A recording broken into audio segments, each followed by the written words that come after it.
আসসালামু আলাইকুম, স্বাগতম জেসমিন রসুই ঘরে। আজকে আপনাদের জন্য খুবই মজাদার আরও একটি কেকের রেসিপি নিয়ে হাজির হয়ে গিয়েছি। আমি জেসমিন আক্তার। তবে এই কেকটি খুবই মজাদার একটি কেক। এখন যেহেতু আমের সিজন চলে আসছে, আজকে তৈরি করেছি আমি ম্যাঙ্গো কেক। চেষ্টা করব খুব সহজ করে এই কেকটি দেখিয়ে দেওয়ার জন্য।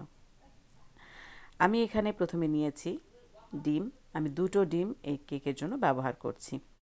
এরপরে আমি এখানে দিয়ে দিব চিনি। চিনি আমি এখানে যে পরিমাণ ব্যবহার করেছি সেটার চাইতে একটু বেশি পরিমাণে চিনি আপনারা ব্যবহার করতে পারেন। আমি প্রথমে দেখিয়ে দিচ্ছি, আমি এখানে 1/2 কাপ চিনি দিয়েছি, সাথে আরও 3 টেবিল স্পুন চিনি আমি এখানে ব্যবহার করেছি। আপনারা চাইলে 1/4 কাপ চিনি এখানে ব্যবহার করতে পারেন, যদি মিষ্টি যারা বেশি পছন্দ করেন। চিনিটা দিয়ে নিয়ে আমি এরপরে এটাকে প্রথমে ভালো করে বিট করে নিব।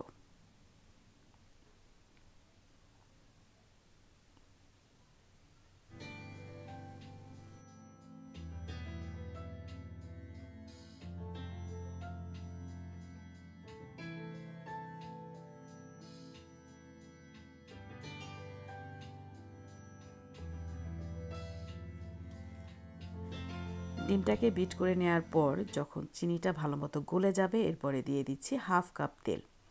তেলটা দিয়েও আবার একটু ভালো মতো বিট করে নিব।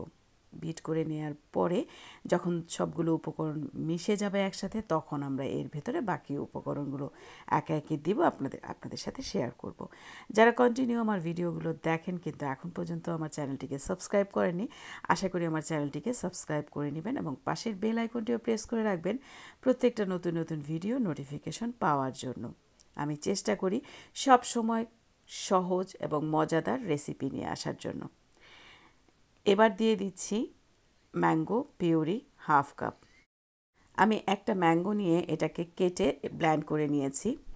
যদি আঁশযুক্ত আম হয়ে থাকে তাহলে অবশ্যই এটাকে একটু চেলে নেবেন। এখানে দেখিয়ে দিচ্ছি, নিয়েছি 1 কাপ ময়দা। ময়দাটাকে আমি একটু চেলে নেওয়ার জন্য একটা স্ট্রেনার ভিতরে নিয়ে নিয়েছি। দিয়ে দিচ্ছি 1 টিস্পুন বেকিং পাউডার। দুটো ড্রাই উপকরণকে আমি একসাথে একটু চেলে নিব এবং মিশ্রণটির সাথে একটা স্প্যাচুলা দিয়ে মিশিয়ে নিব।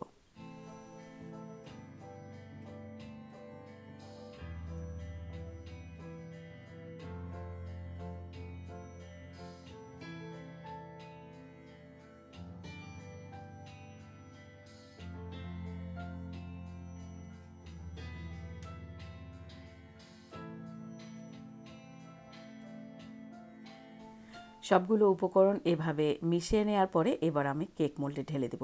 আমি আগে থেকেই কেক মোল্ডটি রেডি করে রেখেছি।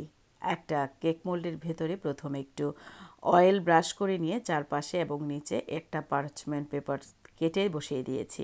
পার্চমেন্ট পেপারটা দিলে কেকটা উঠে আসতে ইজি হয়, সেজন্যই ব্যবহার করা। আমি কেকটা আজকে ওভেনে তৈরি করব। আপনারা যদি চান কীভাবে চুলাতে এই কেকটা তৈরি করবেন তাহলে অবশ্যই আমাকে কমেন্ট করে জানাবেন, আমি দেখিয়ে দিব নতুন কোনো রেসিপি তৈরি করে কীভাবে চুলাতে এইভাবে কেকটা তৈরি করবেন। কেকটা মিশ্রণটাকে মোল্ডের ভিতরে ঢেলে নিয়ে এবার একটু ভালো করে ট্যাপ করে নিব, যেন যদি কোনো বাবল থেকে থাকে তাহলে সেটা চলে যায়। এবার দিয়ে দিচ্ছি ওভেনে। ওভেনে আমি এটা বেক করেছি 45 মিনিটস। আশা করি রেসিপিটি আপনাদের ভালো লেগেছে। যদি ভালো লাগে তাহলে অবশ্যই শেয়ার করবেন ফ্রেন্ডস অ্যান্ড ফ্যামিলির কাছে। দেখিয়ে দিচ্ছি যে কেকটা পুরোপুরি তৈরি হয়ে গেছে। একটু ঠান্ডা হয়ে যাবার পরে আমি কেকটাকে ঢেলে নেব। তার আগে চারপাশটাকে একটা ছুরি দিয়ে একটু ছাড়িয়ে দিচ্ছি। চারপাশেও চাইলে আমরা পার্চমেন্ট পেপার ব্যবহার করতে পারি। পার্চমেন্ট পেপার ব্যবহারের ফলে কেকটা কেক মোল্ড থেকে বের করতে খুব ইজি হয়।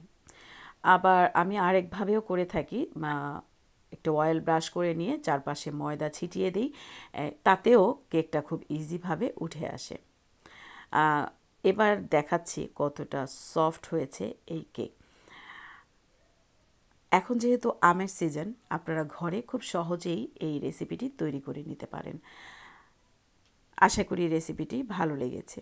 যদি ভালো লেগে থাকে তাহলে অবশ্যই লাইক করবেন, শেয়ার করে দিবেন ফ্রেন্ডস অ্যান্ড ফ্যামিলির কাছে। চ্যানেলটিকে সাবস্ক্রাইব করে রাখবেন এবং যারা ফেসবুক পেজ থেকে দেখবেন তারা অবশ্যই ফেসবুক পেজটিকে ফলো করে রাখবেন আমাকে সাপোর্ট করার জন্য। আল্লাহ হাফেজ।